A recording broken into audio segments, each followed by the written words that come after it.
paz do Senhor, meus irmãos, minhas irmãs, graças a Deus estamos aqui mais uma semana.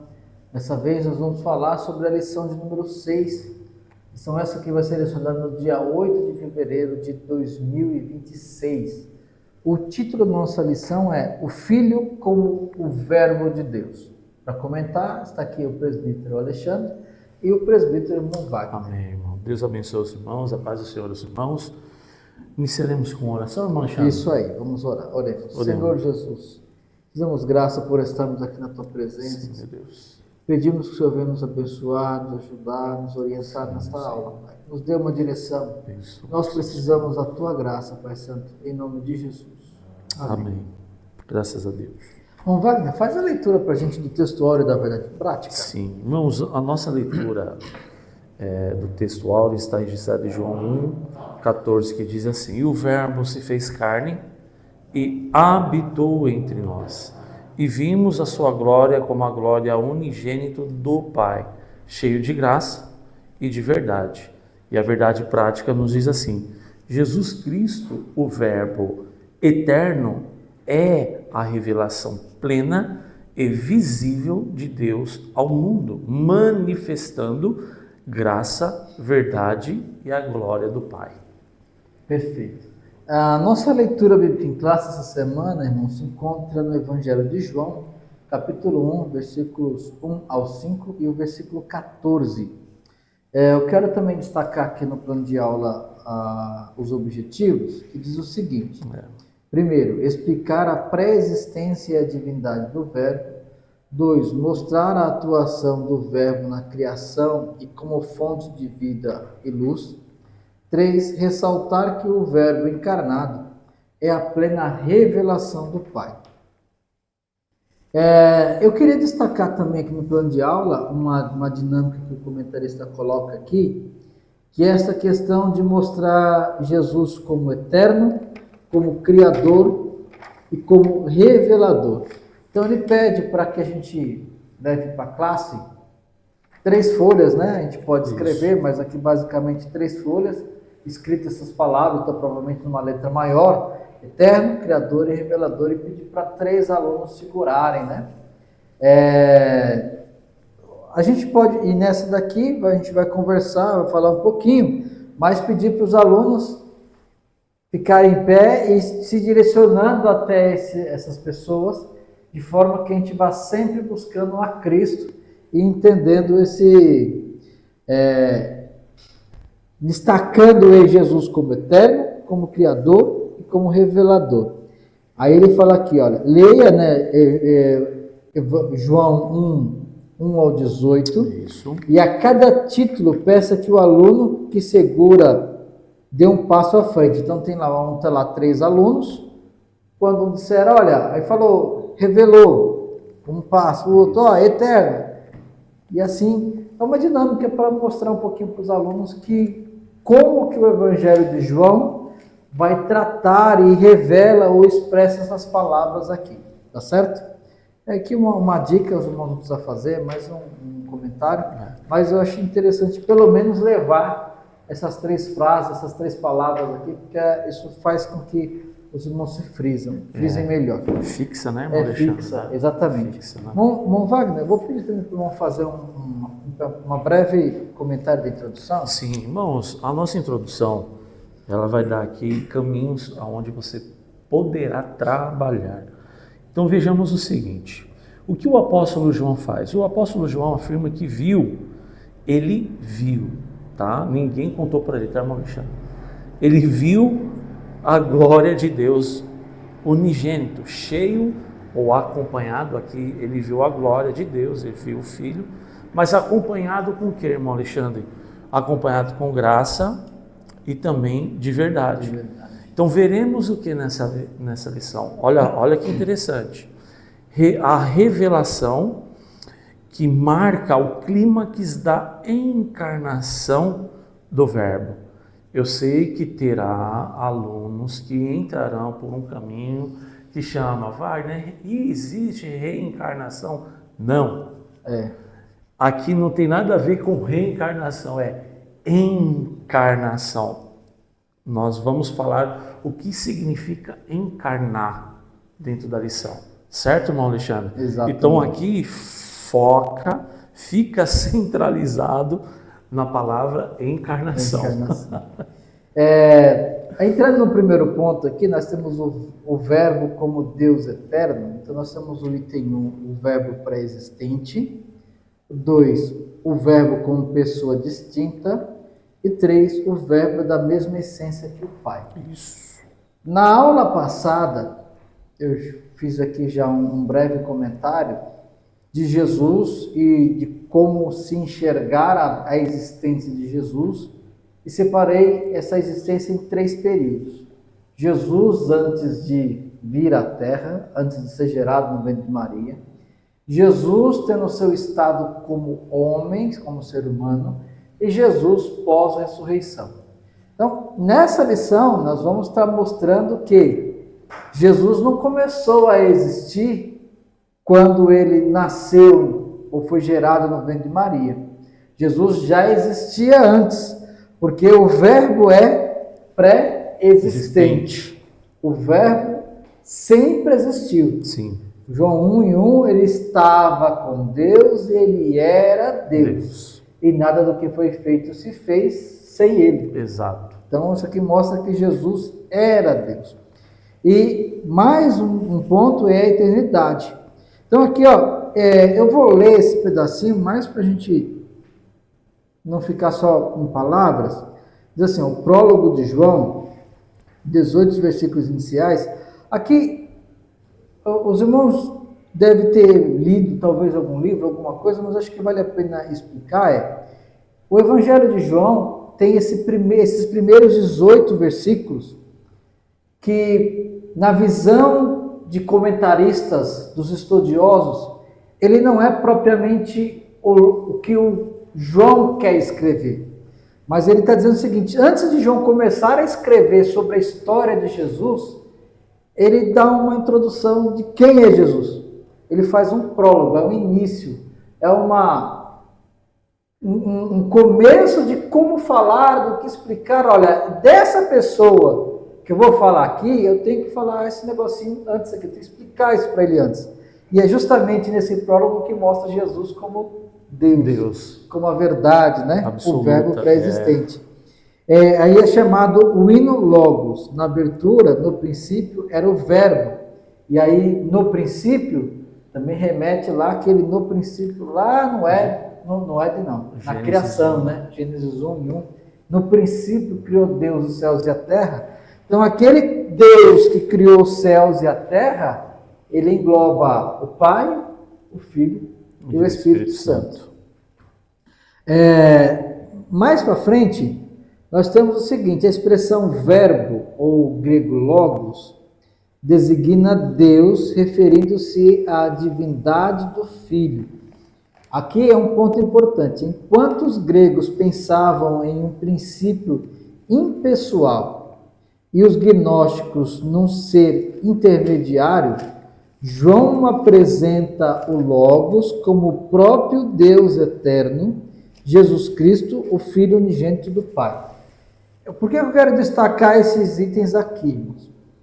Talvez na realidade dos nossos alunos, isso não é tão claro, não faz muito sentido, mas pode ser que tenha alunos que os irmãos vão dar aula aí que faça algum sentido. Quando ele diz que os gregos pensavam em um princípio impessoal, ele não está dizendo que os gregos tinham uma visão ou uma interpretação sobre Jesus. Sim. Mas nós sabemos que tudo que nós conhecemos hoje de filosofia, ela tem como origem os gregos, Sócrates, Platão, Aristóteles. E a forma como os gregos pensavam essa palavra logos, eles não pensavam em um Deus ou alguém que representava Deus, mas eles pensavam nessa ideia do que é a verdade, do que é a representação daquilo que é real. Então, Aristóteles tem uma versão sobre o que é real. Platão tem outra, embora Aristóteles foi discípulo de Platão, mas a visão é diferente deles. Exato. Né? Platão tem uma visão mais, vamos dizer assim, espiritual, no sentido de que é algo mais profundo, está fora da nossa realidade.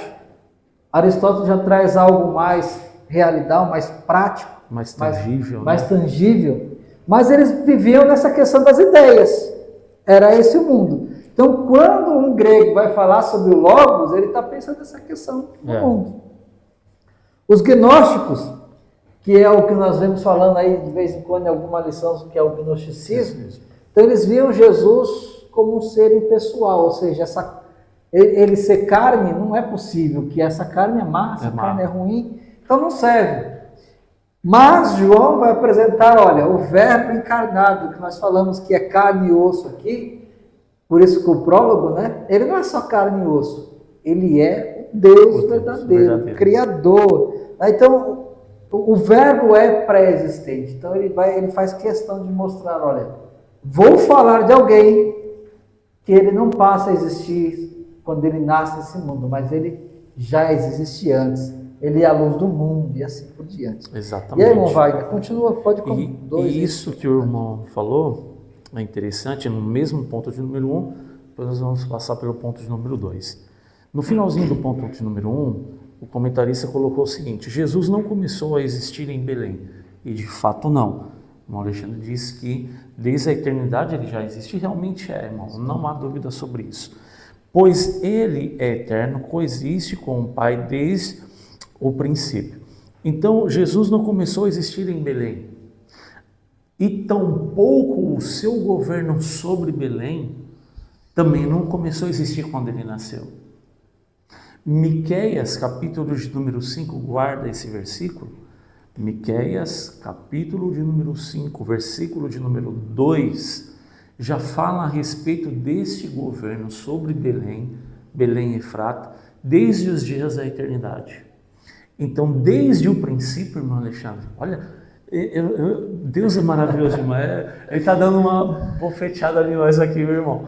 Vocês, é como se tivesse assim, ó, vocês estão achando que o meu governo está sendo de agora, mas desde a eternidade eu já estava vendo esse governo. E olha que no versículo 2 diz: E tu, Belém Efrata, posto que pequena entre milhares de Judá, de ti sairá o que governará em Israel. Jesus. Agora veja bem, esse governo, cujas saídas são desde os tempos antigos, desde os dias da eternidade.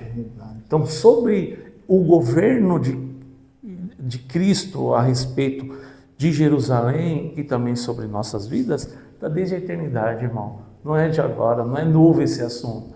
É um assunto da eternidade. Da eternidade, meu Deus. E olha que interessante no ponto de número 2. Duas coisas eu quero frisar no ponto de número 2. O verbo como pessoa distinta. O verbo nós estamos ainda tratando a respeito de Cristo. Primeira coisa, o comentarista ele coloca aqui uma expressão grega prostonteon, que é registrada em João capítulo de número 1, versículo de número 1. E que diz isso? Essa expressão grega tem o seguinte: o verbo estava com Deus, ou seja, prostonteon.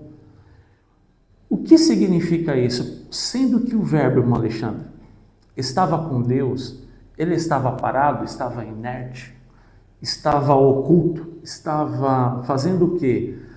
Essa expressão grega, prostonteon, tem um significado que o irmão agora vai ali abaixo.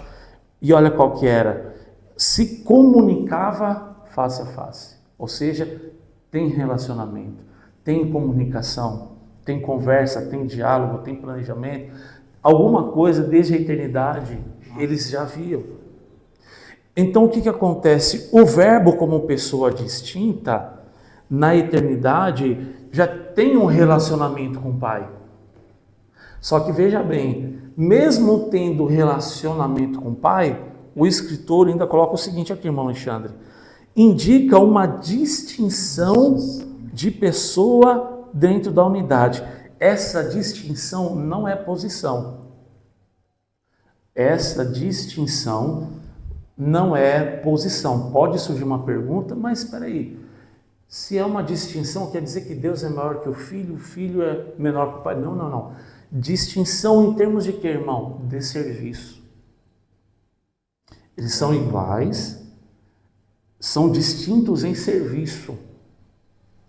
E por que você fala isso, irmão? Porque dentro da unidade da Trindade, Jesus veio com uma missão. E qual foi a missão? Foi o que a gente fez na aula passada, lição de número 5. Quando Jesus foi um assunto específico no Monte da Transfiguração, que Deus disse, esse é meu filho amado, a ele o ouve. Que estava sendo ali consumado o veredito da sua morte, da sua ascensão, e também daquilo que ele ia fazer, o quê? Remir o povo do seu pecado. Então, quando nós vemos no ponto de número 2, proston theon, é uma conversa desde a eternidade, numa posição distinta, não é uma unidade de distinção, não de posição, mas de serviço. De serviço. Certo, irmão? Então, esse ponto de número 2, pode ser que alguns irmãos aí tenham alguma dúvida, mas Jesus não, quando se fala que é distinto, não em posição, mas foi em serviço, irmão. E é interessante que, irmão falando isso, o Pai, o Filho e o Espírito Santo, em qualquer texto bíblico, em qualquer forma como a Bíblia vai descrever, eles nunca aparecem na mesma condição. Sim. E quando aparentemente eles aparecem na mesma condição, normalmente é um erro de interpretação nossa. Eles sempre aparecem em serviços diferentes, em posições, nesse caso, né? Em serviços diferentes. Na criação, você vê lá o Pai, não aparece o Filho, e você vê o Espírito Santo pairando sobre as águas. E aí João faz a revelação e distingue. Exato. Lá naquele princípio que aparentemente era o Pai e o Espírito Santo, mas o Verbo estava lá. Exato. Então a gente entende que e aí é uma coisa humana para se explicar, né? As palavras que Deus pronunciava era como se a ação de Jesus agindo na criação. Agindo na criação. Só que a ação de Jesus na criação também não fazia nada, porque essa ação de fazer as coisas virem à tona estava com o Espírito Santo. Então estavam os três atuando ali. Sim. E agora, irmãos, é claro, aqui, pensa bem, aqui somos nós, com as nossas palavras, tentando explicar algo que é muito maior do que a gente... Muito maior, não é eterno. É eterno, não tem como falar. Não tem como. E aí, outro ponto que tem a ver com isso é o item 3. Porque aí o verbo é da mesma essência do Pai. Exato. Para a gente comparar um pouquinho disso, o comentarista ele usa um pouquinho aqui a gramática grega para tentar explicar essa parte. E os nossos antepassados aí, a igreja, os pais da igreja, né? Assim como a história os colocam, colocou como mesma essência, eles chamam no grego lá homósios. Isso. Então, mas veja bem, o que eu quero mostrar para os irmãos é assim: a carne do ser humano, ela não é igual à carne do peixe, que não é igual à carne da vaca, que não é igual à carne do porco, que não é igual à carne de uma ave. Mas, quando uma galinha gera seus pintinhos, a carne é a mesma. Exato. Quando a águia, né, gera seus filhotes, a carne é a mesma. Quando o boi, né, o gado gera seus filhotes, vem com a mesma carne, ou seja, a mesma essência. Então, o pai, ao gerar o filho, ele gerou da mesma essência. Só que essa geração, nós já comentamos isso nas primeiras lições, ela é eterna. Sim. Sempre foi. Ou seja, eles têm a mesma essência, eles têm a mesma matéria. Quando a gente fala que eles têm a mesma essência, é que eles possuem a mesma matéria. Eles são a mesma coisa. A mesma forma que nós dizemos assim, né? Que Deus é espírito. Então, para a gente fica claro, Deus é Espírito. Não vi Deus. Todas as vezes que Deus aparece na Escritura, ele não tem como mostrar o rosto. Ele não mostra o rosto, justamente para deixar clara essa questão de Espírito. Assim é o Espírito Santo. E o único que se destaca diferente disso é o Verbo, justamente porque o Verbo encarnou. Exato. O fato do Verbo ter encarnado mostra que ele, então, agora ele tem uma afeição. Então, agora Jesus tem um corpo. Quando ele ressuscita e aparece, ele aparece com esse corpo por conta dessa encarnação do Verbo. Mas antes, Jesus também era Espírito. Também tinha essa mesma essência. E um ponto importante, o fato de Jesus ter encarnado não o fez perder essa essência. Exato. Ele manteve a essência.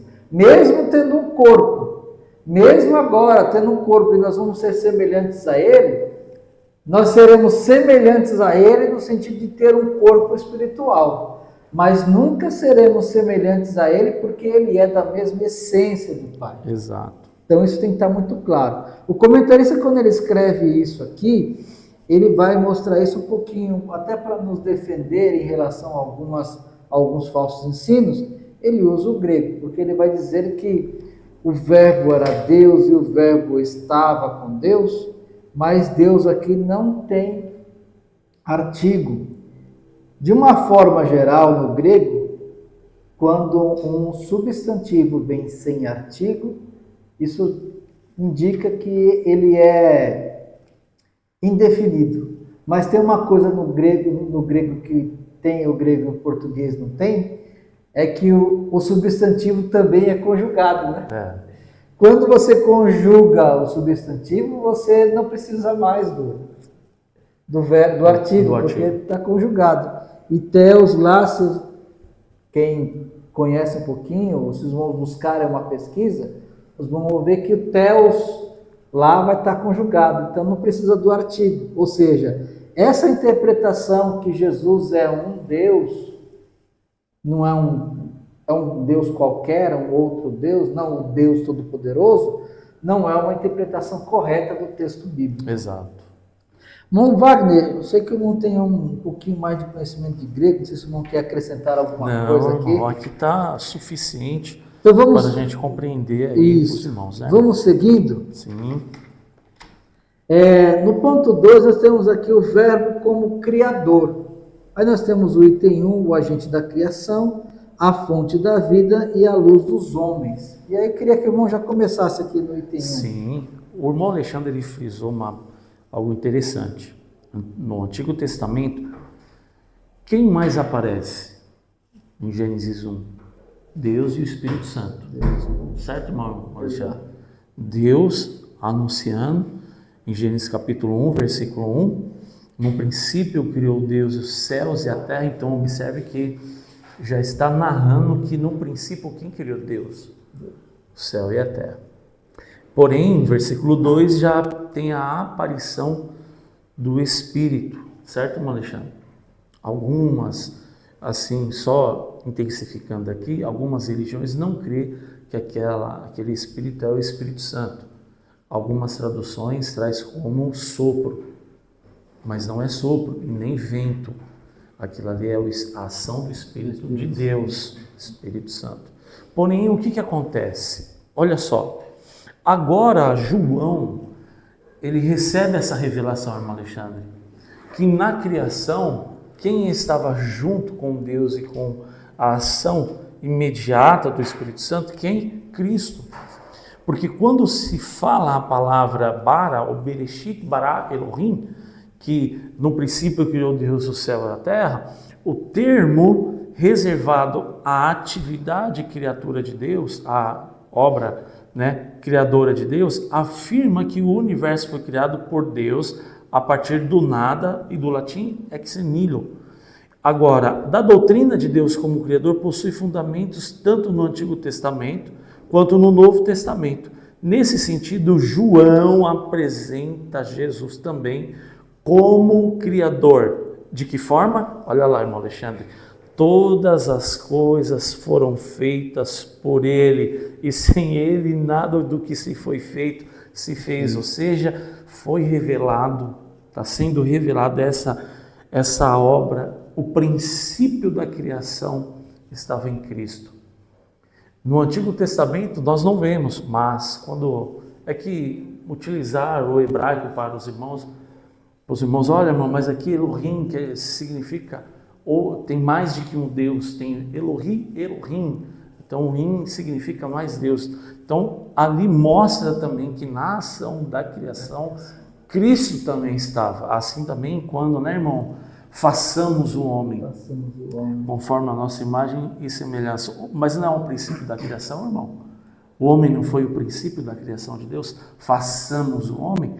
Quando na confusão das línguas na Torre de Babel, desçamos e confundamos os homens, então Cristo estava sempre presente na obra de Deus, na obra da criação, na obra humana, na confusão de línguas, e também dentro do Antigo Testamento, esporadicamente, é anunciado Jesus, mas aí a gente faz a nossa inferência, né, irmão? A gente faz a nossa exegese. Mas dentro do verbo como criador, irmão, João mostra que Deus e Jesus e que o Espírito estava na obra da criação. De uma forma geral, a gente leu no começo nossos objetivos, e uma coisa que tem que estar claro para os irmãos, eu quero que isso possa ajudá-los aí, as irmãs, os irmãos, a a direcionar a sua aula e não ficar preocupado com as repetições da lição, ou talvez o assunto seja repetitivo, mas observe que cada situação, cada domingo, cada comentário aqui, ele vai trazer conhecimentos que envolvem um pouco mais o intelecto, Sim. que aí é decorar uma regrinha do grego, como aquilo é posto. Ele vai exercitar a nossa mente para buscar formas de argumentar essa teologia ou a doutrina em si, porque quando nós falamos que o verbo é o Criador, isso aqui é uma doutrina, é a doutrina de Jesus como Deus. Então nós estamos criando, eu quero que os irmãos pensem nisso. A cada domingo nós estamos aumentando a nossa capacidade de argumentação de que Jesus é Deus. Sim. Nós estamos conhecendo um pouco mais do que a Bíblia fala sobre Jesus e como ela descreve e deixa claro o fato de Jesus ser Deus. Isso tem que estar muito claro para os irmãos, isso precisa orientar para que os irmãos possam chegar para os alunos e a cada domingo isso fortalecer a salvação dos alunos, porque esse fortalecimento é o nosso próximo item que eu ia falar. Por quê? Cada vez que eu falo isso, eu mostro como a Bíblia se coloca como verdade e o que nós cremos é a verdade. Isso precisa trazer confiança e firmeza. Nós vivemos um momento da humanidade um pouco diferente, onde nós temos diversas interpretações, diversas formas de acreditar. Isso está muito claro. E nem sempre nós temos condições de rebater a todas. Mas o alvo dessa lição é assim: embora eu não consiga rebater nenhum outro pensamento, mas eu consigo, dentro da Bíblia, ou dentro das explicações, ter certeza do que eu creio tem base bíblica e eu posso continuar confiando. Exatamente. Porque dentro disso o próximo item é falar de Jesus como a fonte da vida. E não tem melhor questão ou melhor base para eu ter salvação e continuar crendo na minha salvação do que tendo Jesus como a fonte da vida. E João vai apresentar Jesus como, olha, ele é a vida, ele é a luz. Sim. O irmão Wagner começou aqui, falou bem de que Jesus, ele é a verdadeira vida, ele é a verdadeira expressão do Pai. Então, Jesus, ele é a fonte de vida. E mais importante do que ser a vida é fonte de vida. E eu Para complementar, eu quero ler com os irmãos, 1 João capítulo 5, os versículos 11, 12 e 13, para os irmãos verem como isso é importante para fortalecimento da nossa crença na nossa salvação. 1 João 5 e 11, ele fala assim, o testemunho é esse, que Deus nos deu a vida eterna, e essa vida está em seu Filho. Quem tem o Filho tem a vida. Quem não tem o Filho não tem a vida. Essas coisas escrevi para que saibais que tendes a vida eterna e para que creiais no nome do Filho de Deus. Então, em meio a esse emaranhado de conceitos, esse monte de conceitos, ou esse monte de argumentações, uma pergunta é muito pertinente para a sala e para, eu digo, balançar no sentido de, para se fazer pensar, pergunte para o seu aluno, você é salvo? Por que você é salvo? Porque se a gente sai de uma lição dessa, e a gente continua ainda duvidando da nossa salvação, ou ainda não tem uma certeza plena da nossa salvação, nós não estamos aproveitando a lição da forma que deva ser aproveitada, porque Jesus é a fonte da vida. Então nós estamos falando da fonte da vida e a gente sai da aula, eu não sei se eu tenho vida. Já pensou? Isso aqui é muito sério. E aí, aproveitando, falando sobre fonte de vida, eu já passaram bom. Vai, falar aqui à luz dos homens, ou complementar um pouquinho mais do que eu falei aqui, fica à vontade. O irmão Alexandre citou 1 João 5, 11 e 12, e também no 1 João capítulo 1, versículo 1 e 2, o João testemunha, faz testemunho de que eles tocaram na vida eterna. Mas como assim é possível, irmão Alexandre, tocar na vida eterna assim? Como? Através de Cristo. E ele fala, né, o que era desde o princípio, o que vimos e o que vimos com os nossos olhos, o que temos contemplado e as nossas mãos tocaram da palavra da vida, porque a vida foi manifestada a nós e vimos e testificamos dela e vos anunciamos a vida eterna que estava aonde? Com o Pai e nos foi manifestada. Olha aí, irmão Alexandre. Tá vendo só, irmão? Não tem como. Agora, veja bem, a luz do homem, e eu vou ser bem sincero, irmão, há uma profecia de Jesus a respeito da manifestação de Cristo como a luz dos homens. Quando nós lemos em Mateus capítulo de número 4, e aí, irmão, depois quando estiver assim na sua casa, um tempinho, o irmão vai ver do versículo 13 até o versículo 14, uma profecia que estava sobre Cafarnaum e estava sobre Zebulon e Naftali, mas foi nas terras de Cafarnaum. E o que acontece? Para que se cumprisse, olha aí, irmão, de novo, hein? Olha aí, Deus está falando, hein, mano? Meu Deus. Mas olha assim, ó, para que se cumprisse o que foi dito pelo profeta Isaías, olha a lição de número 5, não, olha isso. A terra de Zebulon e a terra de Naftali, junto ao caminho do mar, além do Jordão, a Galiléia das nações, o povo que estava assentado em trevas, viu uma grande luz. Ele não está falando que ele viu várias luzes, ele viu a grande luz, não. Ele viu uma. Olha só a expressão, irmão. Uma. Que tamanho que é? Grande. Mas espera aí, irmão. O sol já não dá para iluminar, irmão? Não é? O sol não é grande? Mas aqui ele está falando do advento de Jesus. Ele é a luz dos homens. É por isso que o escritor ele começa a colocar aqui, que o texto assevera que a vida era a luz dos homens e a luz resplandece nas trevas. João capítulo 1. Então essa metáfora da luz simboliza o caráter de Deus, porque nele não há treva alguma. Nesse contexto, Jesus é apresentado como a luz verdadeira. Ele não apenas possui a luz, mas ele é a própria luz. Então é por isso que, mesmo tendo sol, mesmo tendo lua, não vai iluminar o que é necessário. Se Cristo não vier iluminar os corações e a mente do homem, ele ficará em trevas, irmão Alexandre. Exato.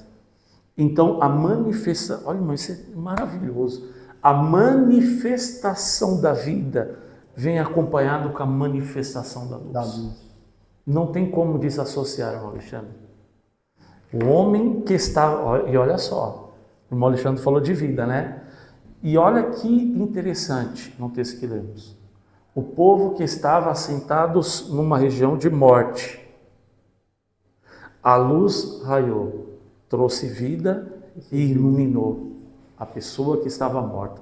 É fantástico isso. Então, irmão Alexandre, do meu ponto aqui, eu gostaria só de trazer esse ponto à luz dos homens, que Cristo é a própria essência. Cristo é a própria luz. Nele não há sombra.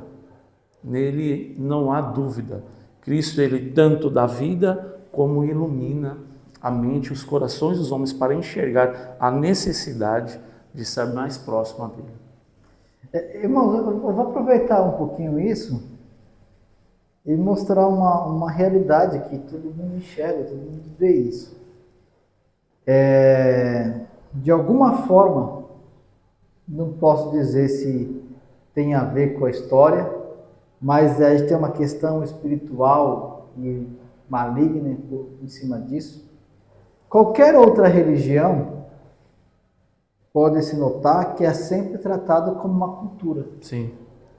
Então, países que são dominados pelo islamismo, não, mas isso aí é a cultura deles.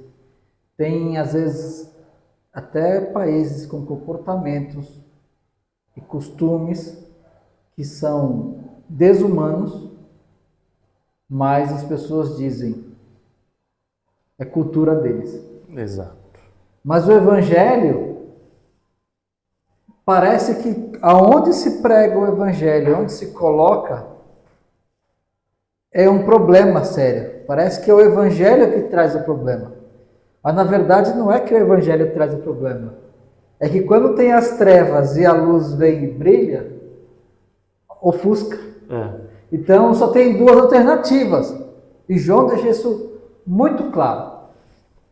Ou você sai das trevas e vem para a luz e muda de vida, ou você vai fugir da luz e não vai querer. Então, é isso que acontece no mundo, é isso que nós estamos vivendo nesse mundo, e é isso que de alguma forma talvez você, professor, professora, converse com seu aluno, talvez você não consiga entender por que alguém sofre tanto, por que algum irmão fala assim, mas irmão, eu não entendo por que eu estou passando por essas coisas, por que as pessoas me enxergam desse jeito, mas é a luz de Deus. A luz, quando brilha, de alguma forma ela pode trazer benefícios e as pessoas ficarem contentes porque ali tem uma luz. Sim. Ou ela vai trazer um contexto que ela vai revelar as coisas erradas ali e aí isso vai trazer problema. Mas tem que continuar, porque é a luz de Cristo. E é a única forma das pessoas terem vida. Exato. É depois que a luz brilha e mostra o que está acontecendo, e agora fala, puxa, agora eu preciso ver para a luz e largar isso. Exato. Ou ela vai fugir. E João deixa isso muito claro nos seus escritos. Então, irmãos, olha, essa lição, esse momento aqui, principalmente, é um momento muito importante de você aplicar isso aos seus alunos para a certeza da salvação. Porque nós precisamos ter a certeza da salvação. A certeza da salvação é algo que tem que estar muito claro na nossa mente, nosso sentimento, e o Espírito, e aí assim, mais uma vez vem a ação do Espírito Santo nos mostrar e nos ajudar a ter essa clareza. Isso precisa estar muito nítido para os seus alunos. Vamos continuar aqui, entrando no ponto 3, nós temos o verbo como revelação do Pai. Aí nós temos o item 1, a encarnação do verbo, o item 2, a plenitude da graça e da verdade, e o item 3, o revelador do Deus invisível. Então aqui nós temos a encarnação do verbo. É importante ler esse detalhezinho aqui, olha. João também apresenta o verbo como o supremo meio de autorrevelação do Pai. O verbo se fez carne, habitou entre nós e vimos a sua glória. Como que Aí os irmãos notam assim, mas como é que vão ver a glória do Pai na vida de Jesus? Vou dar um exemplo, né? é a famosa história da mulher adúltera.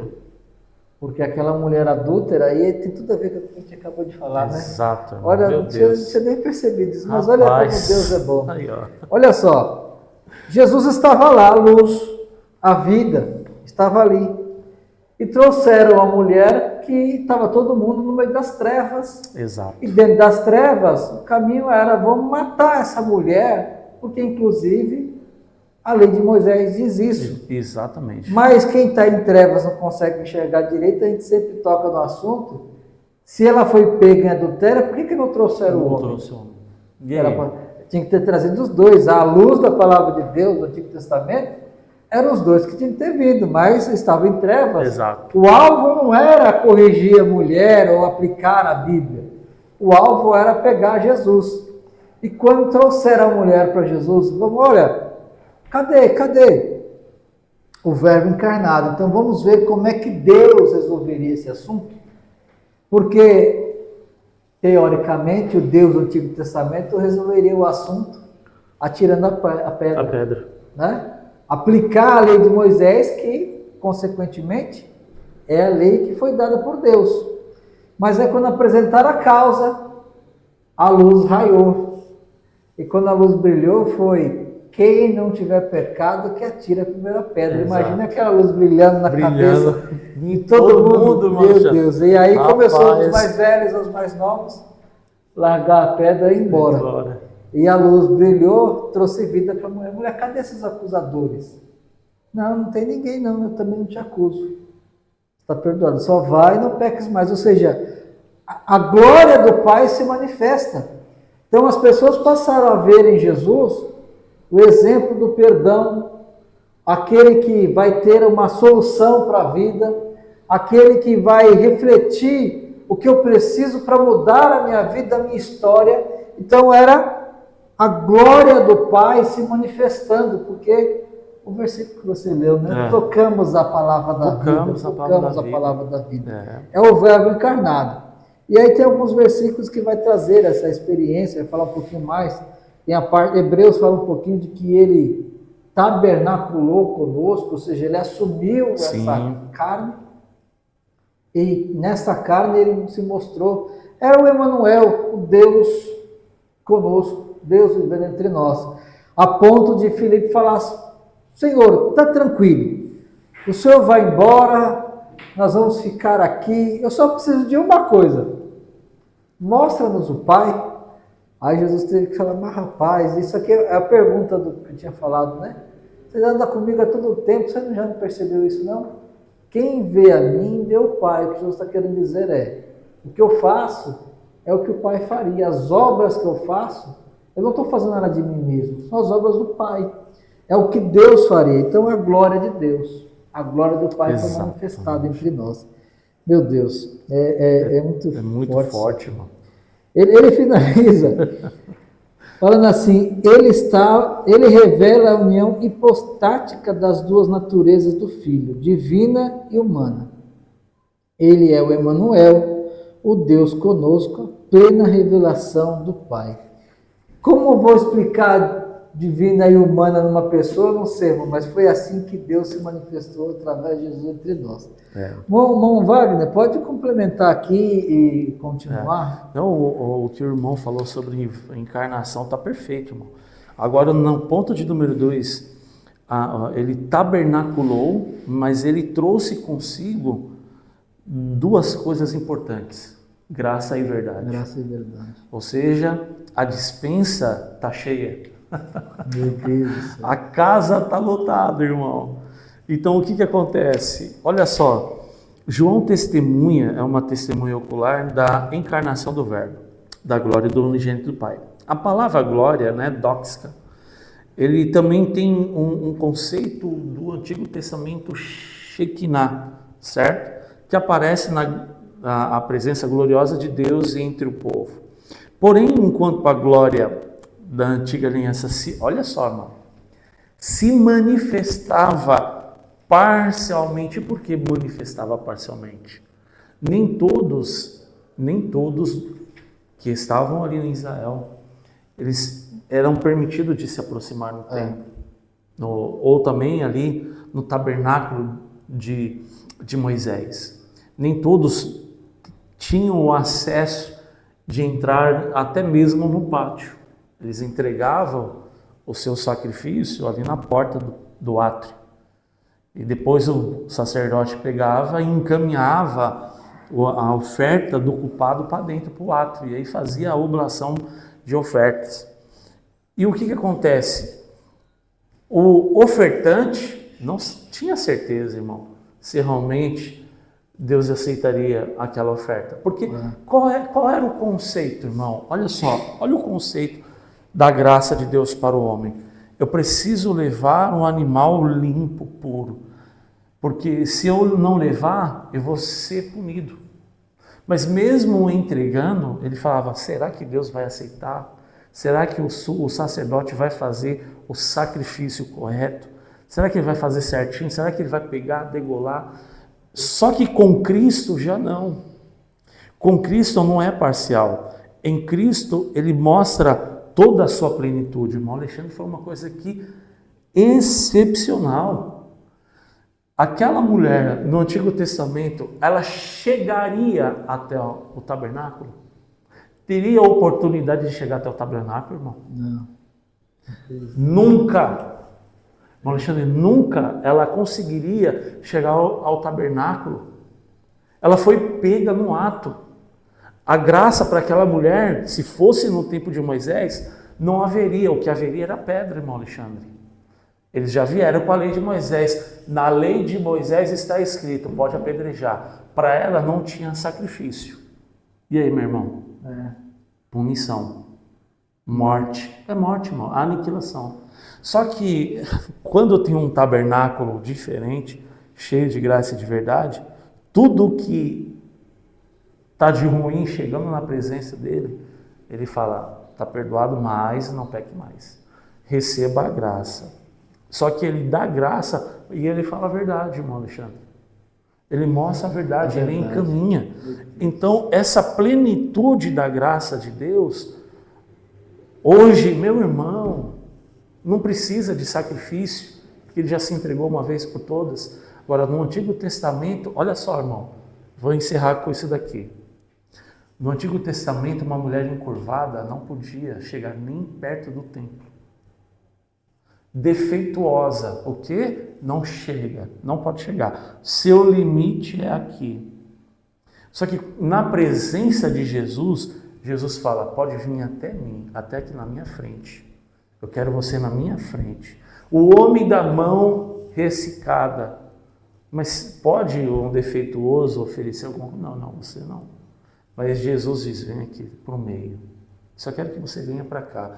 Jesus, ele manifestou uma graça surpreendente, abundante, sem sacrifício humano, para que o homem possa ser considerado puro, santo, limpo diante de Deus. Mas uma coisa é certa, aquilo que você fazia e eu fazia, não podemos fazer mais, irmão Alexandre. Então, por isso que ele é manifestado uma plenitude de graça e de verdade. Meu Deus. Irmãos, o assunto é muito profundo e muito maravilhoso. No item 3 nós temos o revelador do Deus invisível. Acho que aqui nós falamos bastante isso ao longo da lição, porque de alguma forma, tudo que Jesus fez, praticou, mostrou, foi revelando o Deus invisível. Então, e aqui é uma interpretação minha, uma forma de avaliar, não é que Deus no Antigo Testamento ele se mostrou iracundo com o ser humano, mas o Deus do Antigo Testamento, isso foi necessário para mostrar como Deus é santo e como ele odeia o pecado. Então não é que Deus queria matar aquelas nações simplesmente porque queria matar as nações. E eu acho isso extremamente maravilhoso. Quando Deus fala assim, olha, para Israel, vou tirar vocês desse país e vou levar vocês para a nação lá que manda leite e mel, para aquela terra. E aí Deus chega e fala assim, mas fiquem vocês sabendo Que eu não estou levando isso para vocês porque são bonzinhos, não. Eu estou fazendo isso porque aquele povo já estou por aqui dele já. Já. Inclusive, ele esperou o momento em que o limite transbordou, porque ele falou, agora chegou a hora de eu punir aquele povo. Então, note que o Antigo Testamento ele vai trazer uma questão de punição do pecado. Ele vai trazer sempre essa ideia de que eu vou punir. Ou seja, Deus em sua essência santíssima, ele vai sempre punir o pecado. Agora, o Novo Testamento, qual que é a diferença? Revela a verdadeira essência e amor de Deus, Sim.